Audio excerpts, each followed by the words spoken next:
భారతదేశంలో స్వదేశీ సంస్థానాధీశులతో వ్యవహరించేటప్పుడు లార్డ్ కానింగ్ బ్రిటిష్ రాజకుటుంబం యొక్క ప్రతినిధి వైస్రాయ్గా పనిచేశాడు. బ్రిటిష్ ప్రభుత్వ పరిపాలనలో ఉన్న ప్రాంతాల పరిపాలనా విషయాలను నిర్వహించేటప్పుడు గవర్నర్ జనరల్గా వ్యవహరిస్తారు. కంపెనీ పాలనా కాలంలోనూ బ్రిటిష్ ప్రభుత్వ కాలంలోనూ పనిచేసిన ఉన్నత అధికారి లార్డ్ కానింగ్. భారత పాలనా వ్యవస్థలో క్రమానుగత శ్రేణిలో కేంద్రీకృత పాలనా వ్యవస్థను ప్రవేశపెట్టడం జరిగింది. ఈ చట్టాన్ని గుడ్ గవర్నెన్స్ ఇన్ ఇండియా చట్టంగా పేర్కొంటారు. ఈ చట్టాన్ని గుడ్ గవర్నెన్స్ ఇన్ ఇండియా చట్టంగా పేర్కొంటారు.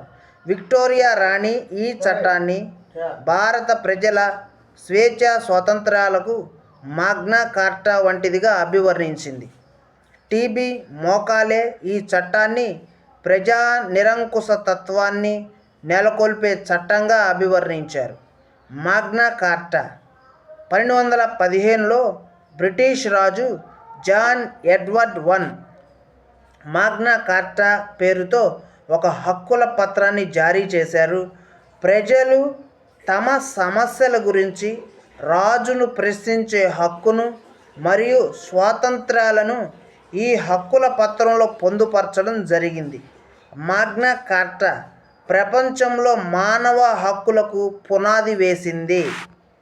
పునాదులు వేసింది. క్రమానుగత శ్రేణి పద్ధతి. భారతదేశ పరిపాలన కోసం బ్రిటిష్ ప్రభుత్వం ఏర్పాటు చేసిన విధానం.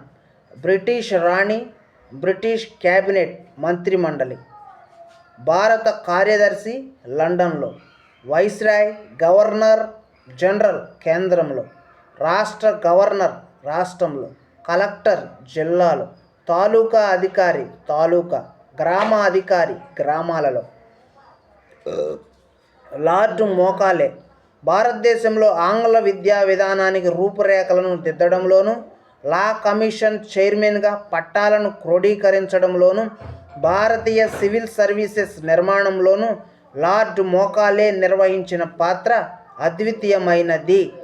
1859లో సివిల్ ప్రొసీజర్ కోడ్ సిపిసి చట్టం, 1860లో భారతీయ శిక్షా స్మృతి ఐపిసి, 1860లో భారతీయ శిక్షా స్మృతి ఐపిసి, 1861లో క్రిమినల్ ప్రొసీజర్ కోడ్ సిఆర్పిసి,